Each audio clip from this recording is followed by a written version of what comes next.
Bom dia, bom dia. Esse é mais um Santos em Pauta aqui direto dos nossos estúdios na Avenida Washington Luiz, 148, Conjunto 41, em Santos, São Paulo.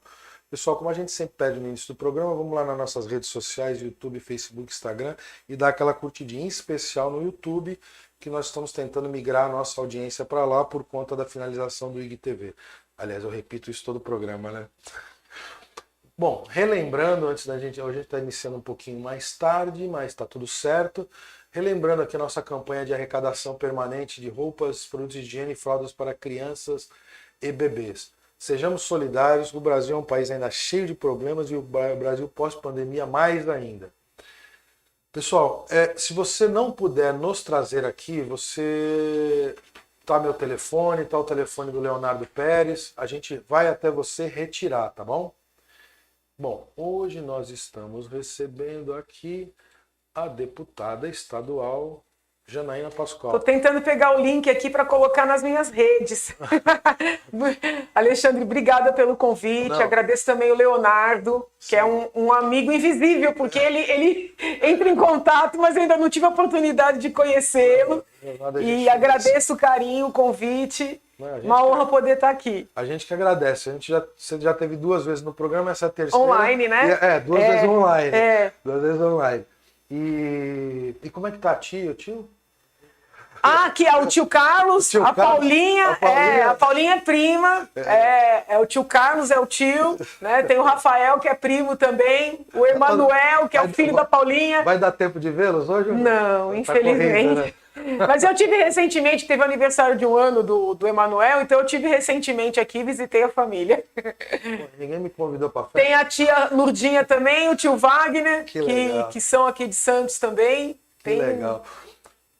Deputada, bom, a deputada é candidata ao Senado agora. Sim, né? sim. Bom, eu fico muito feliz porque pela primeira vez eu estou frente a frente com um deputado ao qual eu votei. Ai, obrigada, meu anjo. Isso me deixa muito, muito feliz de verdade. Você não sabe o quanto, e olha, realmente eu sinto que o meu voto foi honrado. Ai, que lindo. Muito obrigada, querido. Feliz, obrigada. de verdade, não estou aqui na rasgação de seda, não. No caminho para cá, uma pessoa que também votou em mim mandou um jingle. A pessoa compôs um jingle de campanha. Que legal. Mandou a letra, mandou o som, falou, olha, não quero nem que diga meu nome. Usa, porque eu fiquei tão feliz com o teu trabalho, entendeu? Quero ajudar na tua eleição. Olha que coisa maravilhosa, né? Isso não tem preço. Porque em algumas pessoas, né, é difícil você enxergar a verdade em político. Vamos falar, sejamos sinceros, né? É duro. É duro. E com você a gente consegue enxergar a verdade. Obrigada. Tá certo que às vezes você dá uma acentuada. Mas faz parte faz parte da tua personalidade. Às vezes eu peso a mão. Mas tá tudo certo. Eu acho que o teu eleitor, ele já acostumou com isso, né? Ele entendeu quem é a Janaína Pascoal. Entendeu? Então, fora a tua capacidade também, que a gente reconhece, professora universitária. Obrigada, meu anjo. Isso não é brincadeira, né? Obrigada, linda. A gente fica até nervoso do lado Imagina. de cá. Deputada, eu queria conversar, alguns assuntos interessantes no momento, né? Que nos preocupa. Essa semana a gente teve o julgamento lá do decreto 10.630 no STF. Das armas? Das armas. Sim, O próprio decreto das armas. Eu, como eu te falei, não sei se você vai lembrar, eu sou formado em Direito, já advoguei também, trabalhei muitos anos no Judiciário, e eu nunca vi, o que me assusta é essas interpretações alternativas ou amplas, super amplas, né? Que o STF tem dado para justificar as suas... O Supremo, ele tem interferido nos outros poderes, né, de maneira crescente e reiterada. Essas interferências são, vamos dizer assim, os principais motivos por eu ter decidido enfrentar uma eleição dificílima, né, muito difícil. Mas, na verdade, essas interferências são a razão pela qual eu entendo que eu tenho que estar no Senado.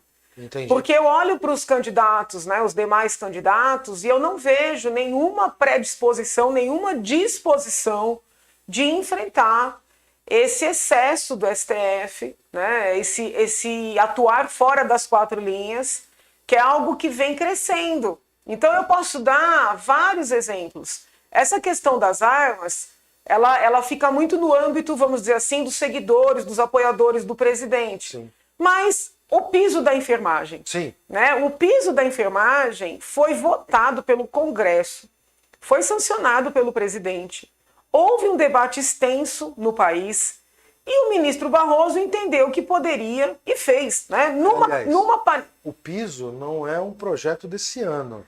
Não, é uma coisa longa, um debate longo. Eu mesma estive num evento no Conselho, então esse pleito vem de vários anos, ganhou força com a pandemia, pelo trabalho, né, exemplar que a enfermagem fez, e a enfermagem são enfermeiros, técnicos, auxiliares, a enfermagem é uma designação mais ampla. Uhum. E eles entenderam numa canetada por derrubar.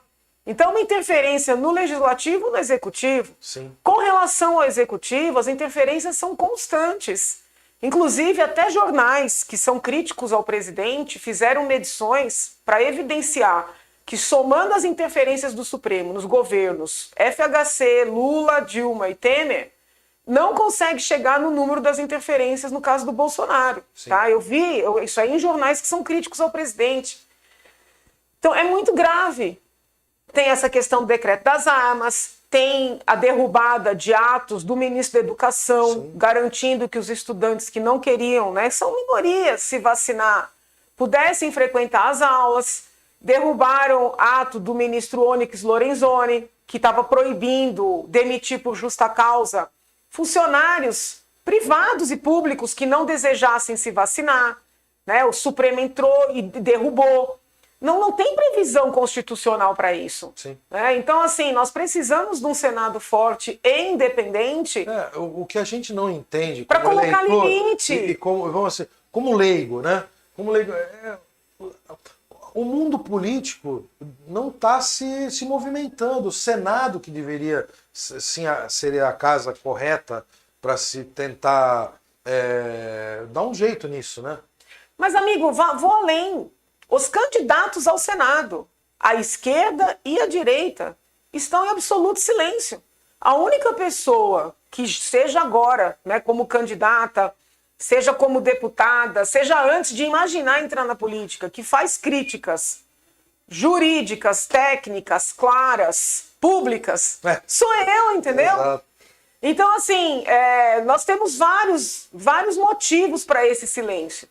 Tem senadores e candidatos que têm inquéritos, que têm processos. Sim. Então não tem condições de enfrentar. Tem senadores e candidatos que têm interesses, processos, empresas, entendeu? E tem uma questão também de não querer. Eu estava tentando pegar o link aqui para poder pôr nas minhas redes, mas não sei se alguém me mandou aqui enquanto assiste. Não. Uma outra coisa também que nos preocupa. E aí tem o seguinte, existe uma coisa no brasileiro que é um medo de cara feia. Sim. Então as pessoas querem estar bem com todo mundo. Só que não dá, tem situações extremas em que jamais eu pregaria o extremismo, né? Uma agressividade, um desrespeito, a violência mas que você tem que ser firme, entendeu? Sim. E o que está acontecendo no país hoje exige essa firmeza, exige um Senado forte. O Senado que está aí já há muitos anos é um Senado omisso, silencioso, subserviente. No início da nossa legislatura, lá em 2019, houve ali uma tentativa de criar um grupo, que é o Muda Senado. O Major Olímpio, o saudoso Major Olímpio, integrava esse grupo. Eu fui para Brasília, fiz uma reunião com esse grupo, apoiei esse grupo, mas houve uma desarticulação, né, ao longo do tempo. Não sei se foi por força da pandemia, mas assim, esse grupo foi dissolvido. Então é necessário que nós elejamos senadores, né, e por isso eu estou no páreo, que possam recuperar esse movimento, ainda que se dê um outro nome ou com o mesmo nome, que nós elejamos senadores que possam eleger um presidente do Senado com pulso, entendeu? Não é que vai subir ali, xingar ninguém, gravar vídeo ofensivo, porque isso só atrapalha. Sim. mas que vai cobrar institucionalmente o respeito à Constituição Federal, o respeito aos demais poderes, né? Porque nós saímos aí de uma sucessão de presidentes do Senado que, por um motivo ou outro, não fizeram o que teriam que ter feito. Foi Renan, foi Alcolumbre, é Pacheco.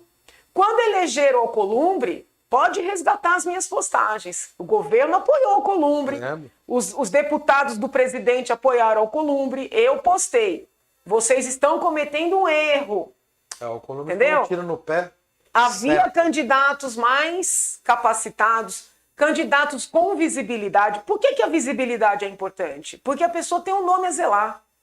Quem é que conhecia Alcolumbre? Ninguém. Naquela época, ninguém. Sim. Então o homem saiu de nada, de coisa nenhuma, para a presidência do Senado, o cargo praticamente mais importante da República. Não, e usando a gíria de hoje em dia, né, você percebia depois de pouquíssimo tempo que ele estava emocionado. Né? Então assim... Ele se emocionou. Nem ele esperava, entendeu? Virar presidente do Senado e fez o quê? Não fez nada. Né? E com apoio do governo. Eu critiquei... Que, aliás, a eleição dele também foi um rolo lá dentro. Né? Eu critiquei, eu estava certa. Mais voto de senadores. E fui atacada na época, sigo sendo atacada hoje, muito embora eles já reconheçam que o Alcolumbre foi uma péssima escolha, não dão o braço a torcer para dizer que eu tinha razão, entendeu? Então, assim, é muito grave, né? Eu acho que um dos maiores erros do ser humano é justamente esse. É não reconhecer quando erra. É duro. Porque é o momento de você fazer uma reflexão. Olha, eu digo assim, por exemplo, ontem o professor Miguel Reale Júnior declarou voto no ex-presidente Lula no primeiro turno. Né? Eu fui chamada a comentar. Eu disse que conheço o professor há muito tempo, analisando, né, algumas ações dele, eu até já imaginava que isso aconteceria. Eu tinha certeza que ele votaria no Lula no primeiro turno. Mas já estava aguardando uma manifestação. E aí, o que me chamou muita atenção? Quando eu fui olhar as manifestações da esquerda, por exemplo, a Gleisi Hoffmann, que é presidente do PT, o que ela fez? Acolheu o professor Miguel. Sim. Olha, ele está percebendo, tal. Então ele foi acolhido, né? Quando eu fui olhar as redes bolsonaristas, eles estavam me atacando. Eu, que assim, eu não voto no Lula, não votei, não votarei, não voto na esquerda. Então, enquanto o professor Miguel, que era visto como um opositor, foi acolhido ao declarar voto no Lula, eu, defendendo o governo, estou sendo atacada por aqueles que se dizem apoiadores do presidente. Então, assim, eles estão mesmo querendo que o presidente ganhe? Eles estão mesmo, ou eles são pagos pela esquerda para se infiltrarem? Porque enquanto o pessoal da esquerda está tentando cativar, está abraçando quem muda de time ou quem tem coragem de assumir o que sempre pensou, né? Do lado de cá, as pessoas que estão apanhando para defender, né, estão sendo rechaçadas. Então é uma coisa muito estranha. Eu não sei o que esse povo busca, mas com esse comportamento... Eles não vão cativar ninguém. A gente percebe isso também no dia a dia. Infelizmente, o bolsonarismo, eu não sou um bolsonarista, não é esse o meu perfil, mas os bolsonaristas, eles têm um problema com o oposto, né? Com o ser contrariados. Mas assim, nem é o oposto, amigo, porque a pessoa está defendendo o voto no candidato que eles dizem ser o deles. Né? A pessoa está dizendo que não vota na esquerda. Então não é o oposto. E eles estão atacando. Eu não sei se é ciúme, eu não sei se é querer provar que é mais bolsonarista do que os demais bolsonaristas. Mas é uma cabeça muito pequenininha, né, que está afundando o país. Eu preciso dizer isso. É uma cabecinha desse tamanho aqui, ó. A gente tem que olhar para o adversário e aprender com o adversário. Quando uma pessoa, o adversário é bom, hein? Quando uma pessoa declara apoio e é acolhida, né, isso é um exemplo do que é ter habilidade na política. E do lado de cá, eles estão achando que os 20% deles vão garantir a eleição do presidente. Não vão. Não vão. Não adianta construir esse discurso de que se não for primeiro turno vai ser fraude, porque isso é um discurso mentiroso. Sim. Entendeu? E burro. Porque estão perdendo tempo precioso de cativar, de conquistar outros eleitores. Sim. É muito grave o que está acontecendo. Eu estou muito preocupada com o país. Eu me preocupo principalmente, eu nunca votei no PT, não votaria e não dá, não cabe dentro da educação e dentro do contexto que eu fui criado. Que é a minha situação também, entendeu? Não cabe, não conseguiria. Mas o meu maior medo é que se voltarem, não sai mais. Não, e vão voltar com tudo. Porque vão Não voltar, o ex-presidente Lula não está mentindo, ele já falou em legalização de aborto, ele tem falado reiteradamente em controle da imprensa, Sim. Então ele não está mentindo. O que ele está fazendo é sendo acolhedor, inclusive com as pessoas que vêm sendo execradas pelo núcleo duro do bolsonarismo. Sim. Pessoas como eu, que conseguem distinguir as coisas, né? Retirar, vamos dizer, a questão pessoal de cena e colocar o país acima, são raríssimas. E uma das coisas, a gente recebeu vários deputados aqui, ex-deputados também, prefeitos e tudo. Uma das coisas também que nos preocupa com relação, voltar só um pouquinho, com relação ao STF, a gente recebeu também aqui o Daniel Ativista, o Alan dos Santos no começo do ano, o Coringa Reaça. O Coringa veio pro meu partido.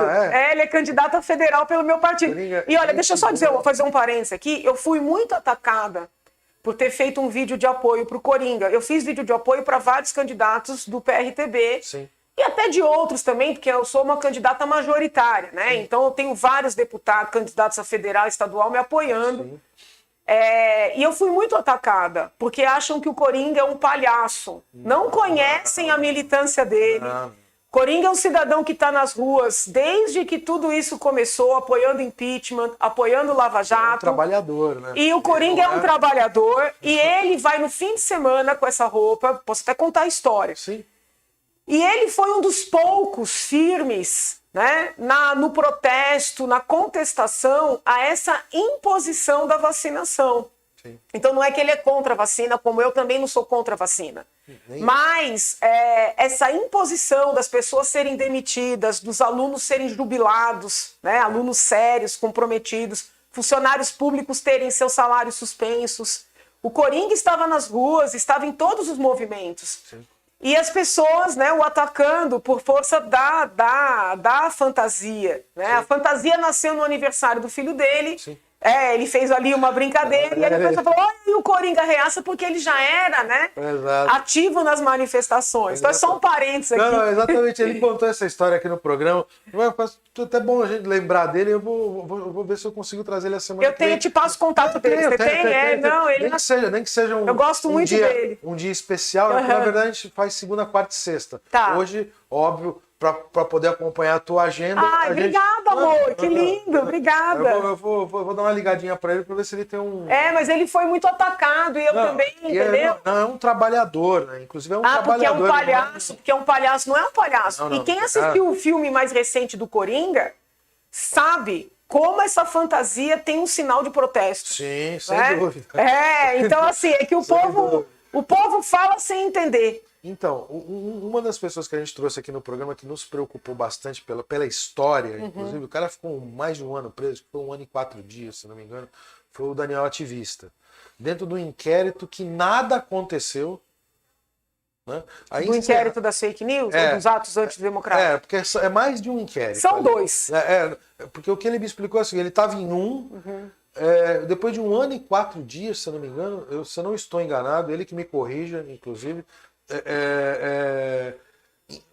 soltaram ele, arquivaram aquele inquérito e abriram outro. Então com certeza é dos atos antidemocráticos. Então, porque é o seguinte, onde a gente... isso não existe. Não, isso juridicamente isso não existe. Tá? Então eu tenho falado isso em entrevistas, já escrevi sobre isso.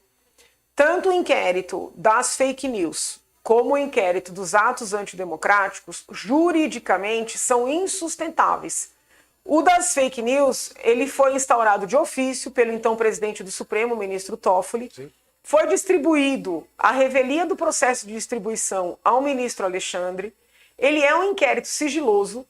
E quem é da área penal sabe que quando a gente instaura o inquérito é para apurar algo que já aconteceu. E no caso, esse inquérito ele vai absorvendo fatos futuros. Sim. A procuradora Raquel Dodge pediu o arquivamento, o ministro não acatou, sendo que é o Ministério Público que é o titular da ação. Da ação penal. Eu cheguei a pedir o impeachment do ex-presidente do Supremo, o ministro Toffoli, por força do que aconteceu no âmbito deste inquérito. O Alcolumbre engavetou. Né? Eu tive o apoio desse grupo do Muda Senado, tem até depoimentos, fotografias. Bom, aí dos atos antidemocráticos. Também foi instaurado, ninguém sabe exatamente o que é que tem lá.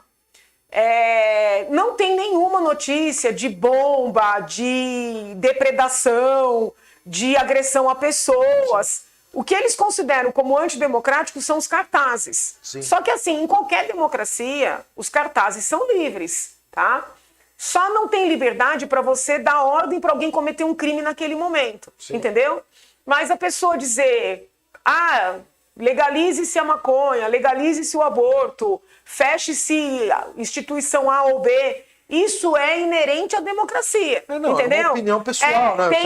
Por exemplo, eu sou contra tudo isso, né? Sou contra fechar qualquer instituição, sou contra legalizar aborto, sou contra legalizar drogas, porém, é da democracia as pessoas poderem se expressar. As pessoas não podem praticar violência. Sim. E aí os ministros, eles escolheram que determinados cartazes estariam fora, né, da liberdade de expressão, abriram esse tal inquérito num determinado momento, depois de ter buscas e apreensões, depois de pessoas terem sido impossibilitadas de trabalhar, houve um arquivamento a pedido do Ministério Público. No dia seguinte, o ministro abriu outro, selecionando pessoas, não ficou claro qual foi o critério, né? Não houve um fato novo a justificar Nós trouxemos a Karina Belomé também. a instauração desse novo inquérito. Então, assim, juridicamente, são situações insustentáveis. Sim. Os advogados, que não são advogados de direita, tem advogados, inclusive, que já advogaram para pessoas da esquerda, não conseguem ter acesso aos autos, que é algo que, pelo Estatuto da OAB, é inaceitável. Sim. E nós temos formadores de opinião na imprensa, na classe artística, até na classe jurídica aplaudindo isso, sem perceber que esse tipo de sementinha, né, dá origem a plantas que podem... Não, na verdade... São plantas carnívoras que podem comer o outro lado em algum momento. São duas coisas que eu tenho para falar sobre isso. A gente trouxe aqui há uns 2 meses atrás o Cândido Vacarezza, que sim... Ele foi líder. Ele é candidato agora? Ele é candidato a deputado federal. Tá. Ele foi líder no governo PT, do PT Lula e do PT Dilma. Uhum. E eu falei para ele, Vacarezza, o que está acontecendo nesse país, você aplaude hoje porque está contra, as ações estão contra a direita, o outro lado. Uhum. Isso pode, uma hora, eles podem gostar, né? Sim. E aí, como é que faz? Entendeu? Você não sabe o futuro, tanto com relação a esse ativismo e legislar exatamente, que é essa impressão que a gente tem em alguns momentos, né? Que o STF literalmente legisla, quanto a esse tipo de ato. Não, é muito preocupante. O tiro pode cair no pé de quem aplaude hoje. Sim, porque assim, por exemplo, houve essas buscas e apreensões mais recentes. Sim. Né? Inclusive os empresários contrataram advogados da esquerda. Sim. Advogados declaradamente esquerdistas. Sim, né? mas que gostam de dinheiro. Nem vou entrar no mérito. Não. Então, assim, eles que defendam os seus clientes. Sim, óbvio. Mas eu vou me E não é de graça. Né? Não, é muito caro. Mas eu vou me permitir fazer um comentário. Como é que pessoas que não têm foro privilegiado são alvos de buscas e apreensões determinadas pelo Supremo, que só pode, né, atuar no âmbito penal com relação a quem tem foro privilegiado, prerrogativa de foro, Sim. Entendeu? Então, assim, como assim? Quer dizer, então, que agora um ministro do Supremo tem uma super jurisdição sobre todo o território, sobre todos os indivíduos? Então não tem respaldo no direito para isso. E assuntos que não são exatamente constitucionais, né? Ou eu estou enganado? Sim, é que existe, ao lado da competência constitucional do Supremo, existe uma competência penal, que não necessariamente tem que ter uma discussão constitucional.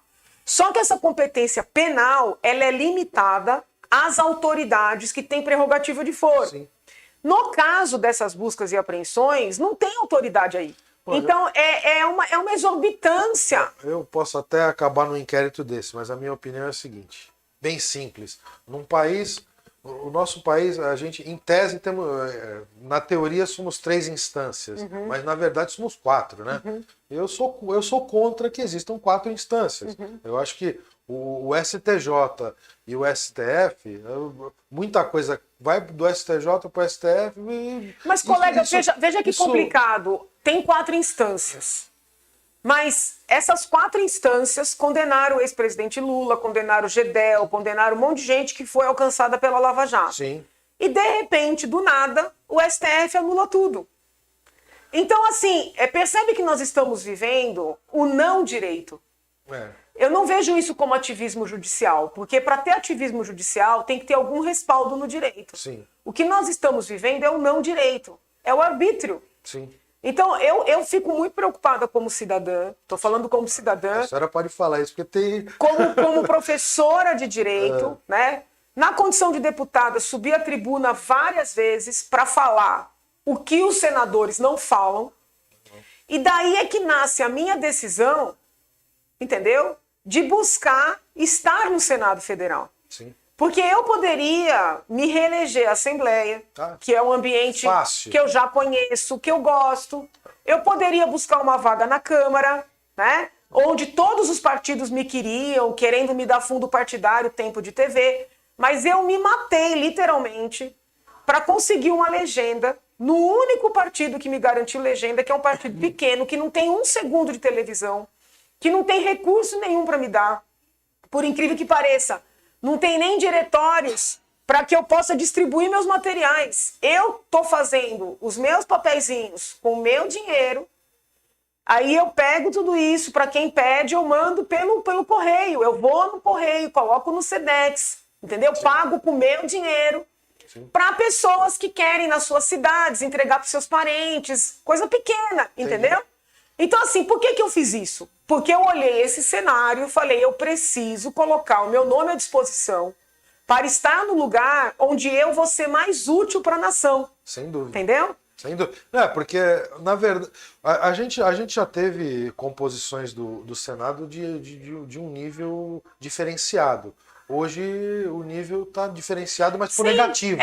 E São Paulo está muito omisso, entendeu? São Paulo não usa a sua voz, sabe? São Paulo é um estado que deveria ter maior liderança. Sem dúvida. Sabe? As grandes revoluções, nós estávamos à frente. Foi 32, foi o impeachment, uma revolução sem sangue e sem armas. Eu tenho orgulho disso. Foi a independência. Entendeu? Foi depois tudo em São Paulo. Como é que São Paulo agora está de joelhos? Exatamente. E aí eu vejo os concorrentes, desculpa, tanto a esquerda como a direita.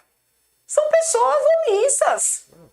Sabe? Podem estar aí com uma votação, um potencial de votação expressiva. Eu não estou atacando aqui, eu estou falando a verdade. A verdade dói. Né? Eu queria saber o que essas pessoas estão falando sobre esses excessos todos. Nada. Não, a gente nota, inclusive, um déficit intelectual que veio começando a predominar durante o tempo, mas isso é outro assunto. Haviam debates, eu sempre fui um espectador de TV Senado, haviam debates, poderiam até ser falsos, aquilo podia ser um grande teatro, mas era em outro nível. Mas agora, se ocupava o espaço constitucional daquela casa. Eu fiz um levantamento das últimas votações, das últimas discussões no Senado, só miudeza. Sim. Data disso, data daquilo, homenagem para isso, homenagem para aquilo, isenção de imposto. Que diabo é isso aí? Isso não é assunto de Senado. É de Câmara Municipal. Entendeu? Então vamos subir o discurso. Raras algumas exceções que a gente tem lá, realmente a maioria está preocupante. Está preocupante. Deputada, uma outra coisa que a gente gostaria de conversar é sobre o que está acontecendo nas ruas. Né?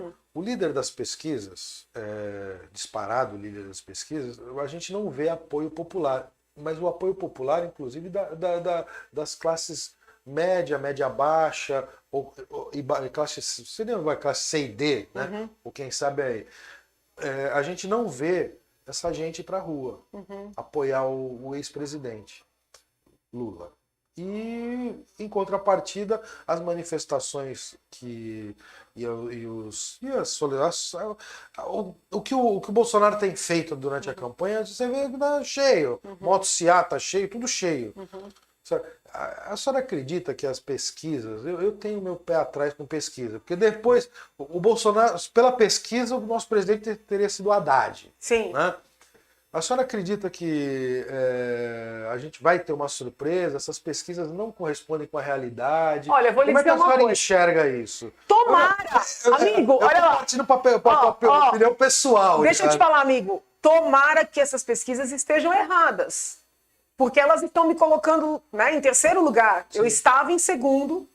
E aí, quando começou o horário eleitoral, como eu não tenho nem um segundo na TV, muita gente não sabe que eu sou candidata ao Senado, sou candidata ao Senado, eu estou em terceiro lugar. E mesmo sem nenhum recurso, sem nenhum segundo de TV, estou mantendo o terceiro lugar. E quem está atrás de mim está exposto no horário eleitoral. Sim. Então, eu peço a Deus que essas pesquisas estejam erradas, tá? Porém, eu quero aqui fazer uma provocação. Os apoiadores do presidente não acreditam nas pesquisas, quando é para dizer que o presidente está atrás do ex-presidente Lula. Sim. Mas quando é para dizer que eu estou atrás do candidato deles, aí eles acreditam, tá? Isso é verdade. Então, assim, eles têm que escolher. As pesquisas estão corretas ou estão erradas? Né? Quando é para dizer que Tarcísio subiu, as pesquisas estão corretas. Então, a gente tem que... Né, eu espero que as pesquisas estejam erradas, né? Pelo todo, pelo país, não é nem pela minha situação pessoal, pelo país. Mas o que eu posso dizer, da minha percepção, é assim, quando o presidente vai para algum lugar, as pessoas que vão ao encontro dele são pessoas que querem que ele seja eleito, que o apoiam, querem dar visibilidade para esse apoio. Sim. Mas existe um voto silencioso no Lula, tá? E esse voto silencioso... Eu não voto no Lula, quero deixar isso muito claro. E não estou pedindo que votem, eu estou tentando alertar o outro lado da ilusão que eles estão vivendo, tá?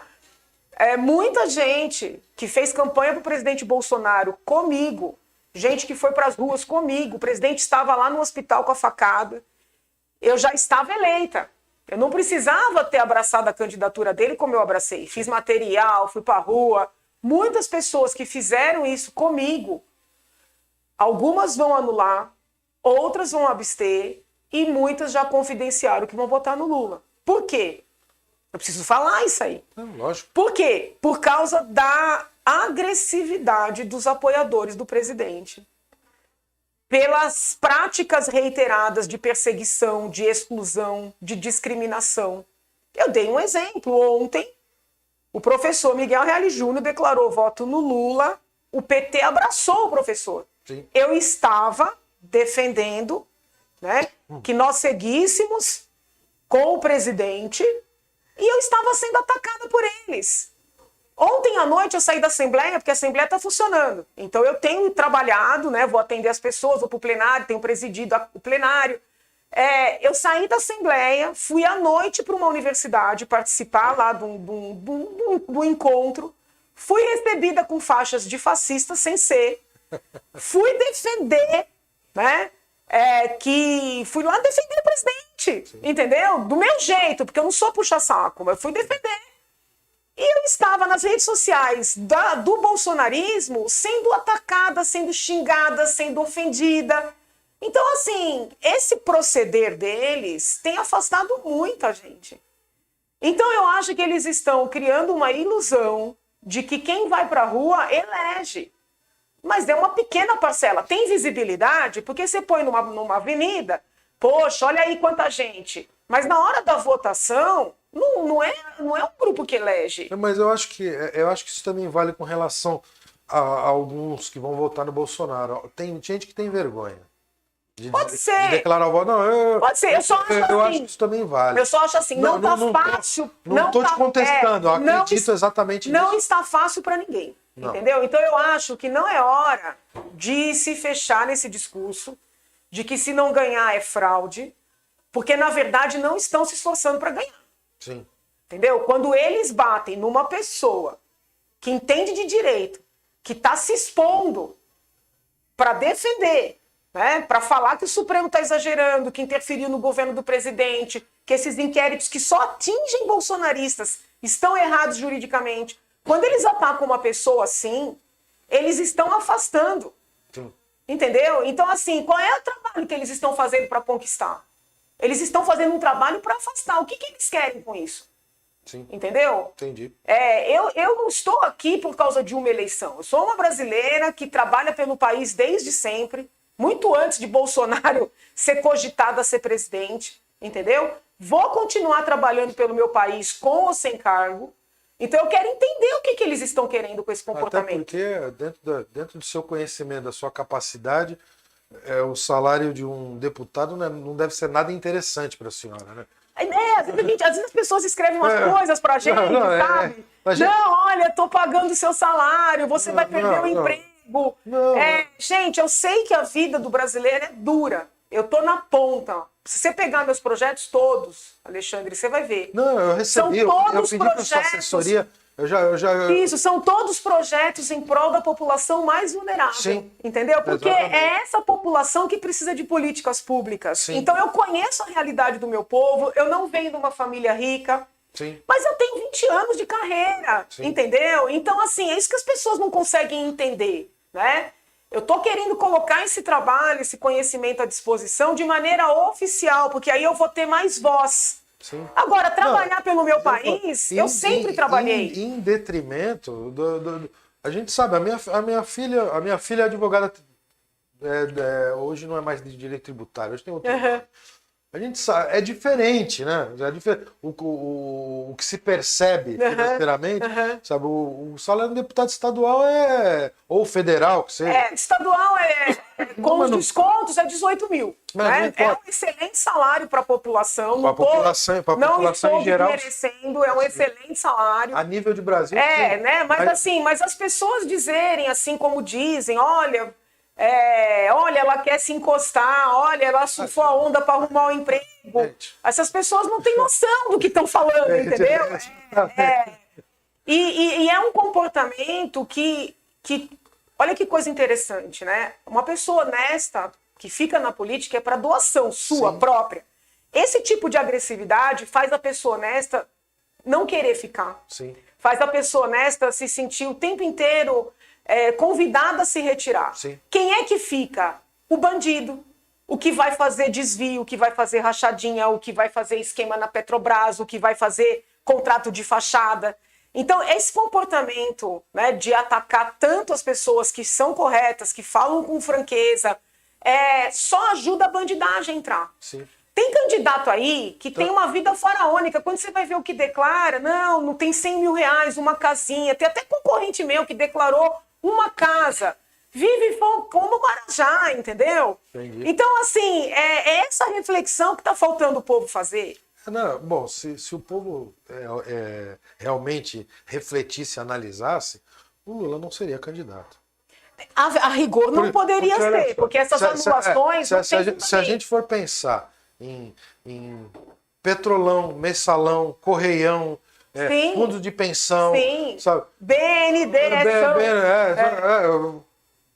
deputada, vamos colocar assim, se ele não foi corrupto, ele foi um administrador, um péssimo gestor, porque o Rio passou e ele não viu? Sim, é duro. Entendeu? Duro. Se ele não pecou por ação, rigorosamente, pecou por omissão. Vamos colocar nós estamos e ele estava lá para não deixar esse tipo de coisa acontecer. E movimentos como esse do professor Miguel, de ontem, né? E eu acho que ele vai arrastar com ele muita gente.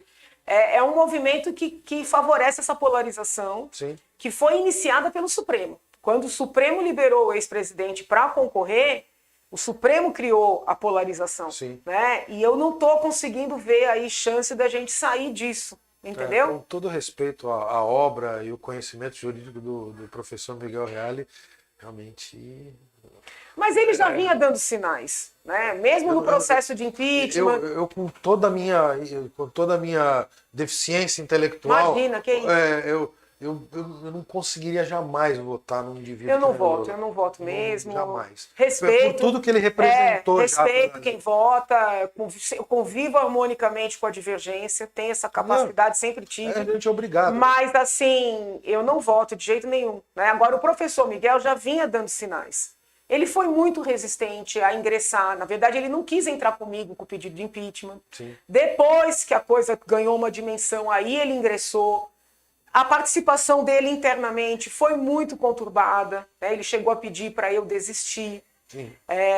Até hoje eu não consegui compreender muito bem o que foi aquilo, entendeu? Mas foi muito pesado internamente, porque eu tinha que mostrar a união para o público externo, mas eu estava numa guerra interna, né? Sendo muito pressionada.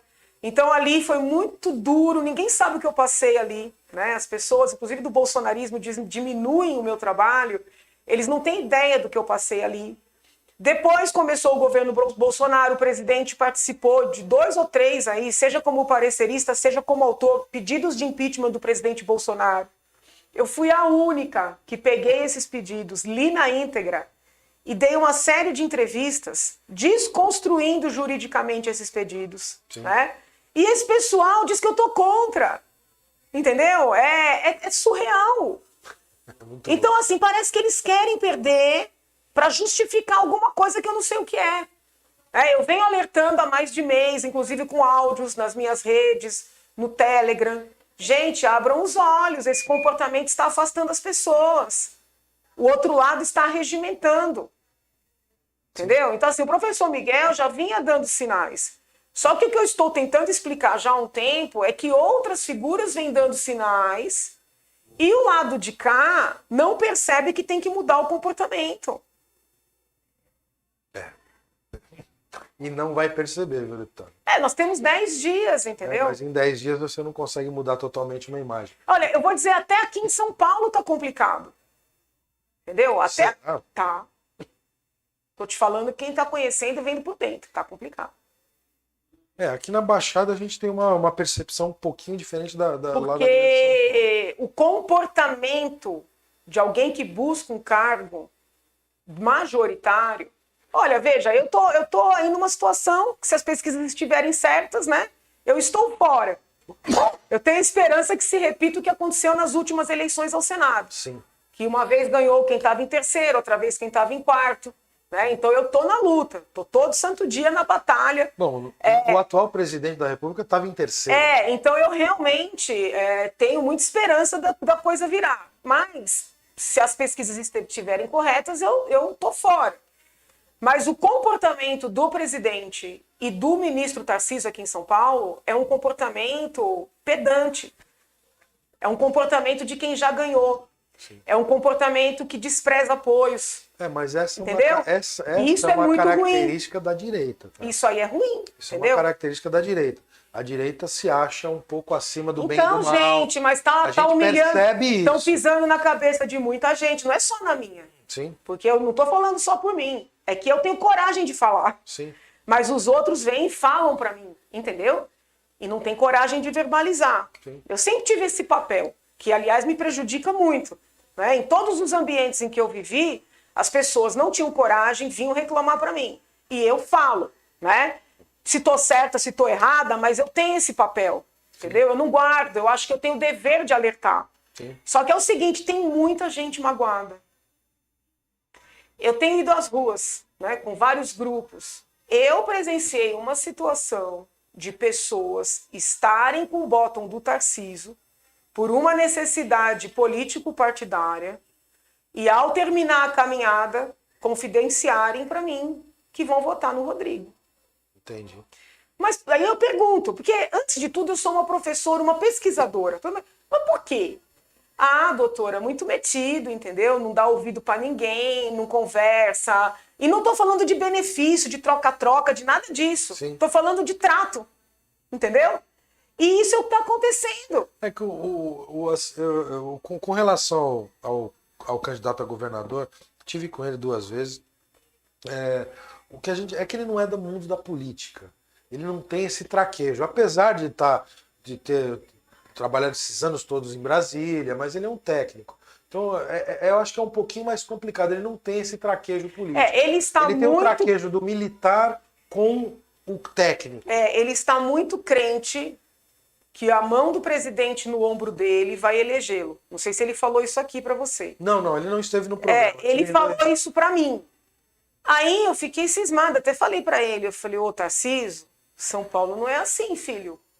Né? São Paulo gosta muito da sua independência, da sua autonomia, São Paulo tem história.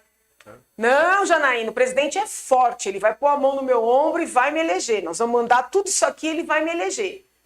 Aí eu achei que ele tinha falado só para mim. Inclusive, se fosse algo só para mim, eu não estaria falando aqui. Só que depois eu estava ouvindo uma entrevista dele no rádio, e ele falou publicamente. Eu falei, Jesus Cristo, ele está acreditando nisso mesmo. Eu não deveria. Eu acho que tá na hora da gente encerrar o ciclo PSDB.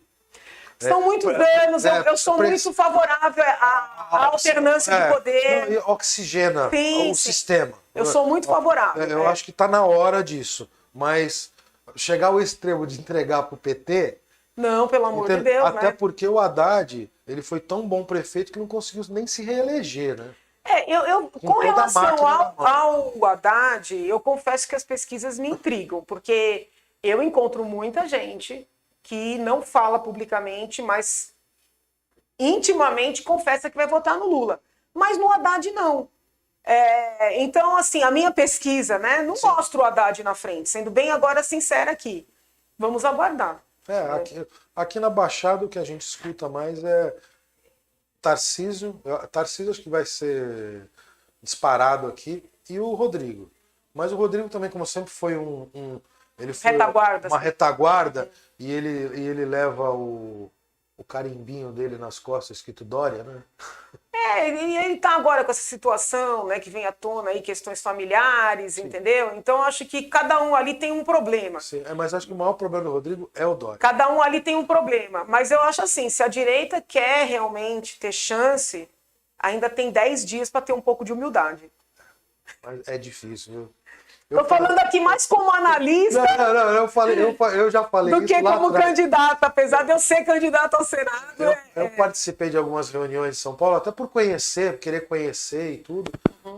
E eu percebi que a humildade é meio complicada. Né? Poxa, que bom que você está falando isso, porque... Não, eu sou honesto. Eu sou honesto. Eu falo isso para alguns amigos meus que são do movimento conservador, tem vários amigos. Inclusive o coordenador aqui da Baixada é meu amigo, que é o Marcel. Sabe? Eu falo para ele, falta um pouco, sandália da humildade. Então assim, precisa, amigo, porque nós temos só 10 dias, entendeu? Só 10 dias. O pessoal dos movimentos, os músculos, desculpa. Imagina. Eu ainda tô com um processo de gripe ainda. Oh, meu Deus. Não, essa última gripe é terrível, mas não vamos falar sobre isso, não. O pessoal dos movimentos conservadores, os bolsonaristas, eles se acham realmente, sabe, mais intelectuais, mais inteligentes, mais corretos, sabe? E não é o caso, né? Todo mundo, pezinho no chão, todo mundo tem muito para aprender ainda. Porque eu acho que podem tomar um baque grande. Exatamente. Entendeu? Eu tenho o pé bem no chão. Eu sei que eu entrei numa batalha dificílima, né? Que ganhar vai ser quase um milagre, mas eu tô aqui à disposição de Deus e do povo, porque eu acredito que é importante para o país. Mas esse pessoal que acha que já ganhou e pisa na cabeça de todo mundo, eu acho que vai ter uma surpresa aí, que vai ser um baque grande. Temos 10 dias para mudar o comportamento. A deputada sabe que eu votei na deputada. Obrigada, meu anjo, muito obrigada. Não vou declinar meu voto no Senado, mas ela é mulher. Obrigada. Serei xingado. Obrigada, querido. Mas Deus o meu abençoe. voto continua. Eu tenho que respeitar a minha coerência, eu tenho que respeitar um pouquinho a minha inteligência, que não é tanta assim, mas eu tenho que respeitá-la. Muito obrigada. Tenho que respeitá-la. Deputada, o último assunto que eu sei, a deputada está cheia tem uma programação e a gente tem que tentar respeitar o máximo possível o horário e o combinado. Eu não sei se a deputada viu o discurso na ONU, não do Bolsonaro, mas do presidente da Colômbia. Não vi. Infelizmente, ontem foi muito corrido, eu não vi. Tá. O que ele falou? Então, ele defendeu a legalização, aliás, ele condenou a criminalização da cocaína. Jesus Cristo. E comparou e fez tentou traçar um paralelo onde os combustíveis fósseis e o carvão, né, que também é um combustível, o petróleo e o carvão são mais prejudiciais à humanidade do que a cocaína. Amigo, nós vamos parar? Nós estamos vivendo um momento muito delicado, né? A pressão para a legalização das drogas é muito grande. Eu estou lá na Assembleia trabalhando intensamente a questão da Cracolândia. Existe uma resistência enorme, tanto da gente atuar contra os traficantes, como de tratar os usuários. Sim. Existe todo um trabalho de formadores de opinião, de estudiosos, políticos, inclusive aquelas pessoas que estão no segundo e no terceiro escalão, que na realidade mandam mais do que quem está no topo, para que não mude nada, para que alargue, para que se pulverizem essas tais cracolândias, para criar o factoide de que quem mora e trabalha ali é elite. Né? Então eu acabei virando a voz das pessoas que moram e trabalham naquela região central, sim, que são pessoas que ganham 1, 2, 3 salários mínimos, que saem 5 da manhã, pegam ônibus, metrô, trem, né? E que esses formadores de opinião tratam como elite, sim, porque elas não querem abrir suas janelas, não querem que seus filhos vejam compra e venda de droga ali, à plena luz do dia, não querem que as suas filhas sejam abordadas quando saem para ir para o colégio, não querem, né, não conseguir dormir por causa do pancadão que gira a madrugada inteira. Porque esse pessoal, o que eles fazem? Eles dormem de dia. Sim. E à noite aquilo pega fogo, entendeu? E quando eles reclamam, quando eles chamam a polícia, nada acontece e eles são tratados como elite, entendeu? Sim. Eu acabei dando voz para essa população, porque antes de eu pensar em entrar na política, eu presidi o Conselho de Entorpecentes de São Paulo. Eu fui membro do Conselho da OAB e eu sempre tive um trabalho, seja no combate ao tráfico, seja na busca de tratamento para quem, né, vira, na verdade, escravo do tráfico. Sim. Porque esses usuários, eles são massa de manobra. Sem dúvida. Inclusive na Cracolândia, você tem relatos que quando a polícia chega, eles jogam pedra para aquele pessoal que está ali numa situação já de zumbi, se jogar em cima das pedras e fazer uma barreira de proteção. Sim. Entendeu? Nós temos um movimento mundial de legalização das drogas, de entorpecimento das pessoas, sabe? Tem muito lobby farmacêutico, inclusive, por trás disso, né? Eu obstruí alguns projetos em trâmite na Assembleia que seriam abertura de portas para esse lobby, entendeu? Poucas pessoas discutem isso com clareza, né? E essas pautas estão passando. São várias pautas mundiais. Essa questão da droga, a legalização do aborto, vamos dizer assim, baixar a faixa etária em que a gente começa a discutir vida sexual, iniciação sexual, orientação, né, gênero. Eu sou uma pessoa que respeito muito a vida adulta, as pessoas adultas, mas você trazer isso para uma discussão para crianças, né, como eu apresentei lá medidas dentro da Assembleia para impedir tratamentos hormonais em crianças que são etiquetadas, às vezes, com 4 anos de idade como trans, né, e são entupidas de hormônio a partir das 9 anos de idade. Então, são questões que passam tão despercebido, né, nesse fla-flu da internet, mas são questões de fundo, né, que vem com uma pressão internacional, que eu estou acompanhando há anos, não é como deputada, é como professora de direito. Sim. E por isso é que eu acho que, estando no Senado, eu posso fazer a resistência a tudo isso. Sim. Se o presidente Bolsonaro ganhar, eu vou ser um reforço na proteção dessas pautas. Mas se ele perder e o Lula ganhar, ou seja, se as pesquisas estiverem corretas, eu sou muito necessária para fazer a resistência a tudo isso. Porque por mais que o Lula eventualmente diga, quando confrontado, não, mas não sou favorável, tal, a base toda dele entendeu? Exatamente. E ele construiu vínculos com esse povo todo. Eu acho que ele é favorável, mas quando ele é confrontado, ele é muito esperto, ele vai para trás. Mas a base toda dele o suplente do Márcio França, que é quem está na frente, é o presidente do PSOL. Sim. Tem livros escritos defendendo tudo isso. Então, o que a gente está vivenciando agora é muito delicado. Sim. Entendeu? É muito delicado. É por isso que eu quero estar lá, entendeu? Para trabalhar por tudo isso. Olha, eu vi um trecho do discurso dele, realmente, quando um presidente eu vou país... levantar agora no retorno, eu vou levantar. Veja, é preocupante. E lá era o Ivan Duque, né? Que eles processaram criminalmente. O Ivan Duque, que era, na verdade, a direita da Colômbia, mas uma direita moderada. Sim. Inclusive quando eu apresentei uma denúncia contra o Maduro no Tribunal Penal Internacional. Sim. Ao lado do Dr. Hélio Bicudo, saudoso Dr. Hélio, da professora Maristela Basso, que é uma internacionalista, e do Jorge Pascoal, que é meu irmão, advogado, processualista. Eu entrei em contato com o advogado do Ivan Duque, que também assinou uma denúncia contra o Maduro. Na época que o Ivan Duque ainda nem era presidente, ele era senador. Né? Então veja que Senado atuante lá na Colômbia. Sim. E agora eles tiveram essa reviravolta, entendeu? Condenaram o Ivan Duque à prisão. Né? Que eu até critiquei isso publicamente. Não foi um tempo tão longo como outras condenações de líderes direitistas ou centristas, porque nem dá para dizer... Ivan Duque nem é um cara de direita, é uma pessoa centro, sim, entendeu? Então é o movimento que eles fazem, né? Eles ficam bonzinhos, aí eles voltam para o poder, aí eles passam a fazer as perseguições, entendeu? Deus nos ajude. Amém. Deus nos ajude. Deputada, eu queria te agradecer. A gente tem muita coisa para falar, mas você tem seus compromissos, nós aqui também. Eu queria te agradecer. Imagina, eu que agradeço. É um imenso prazer te conhecer pessoalmente.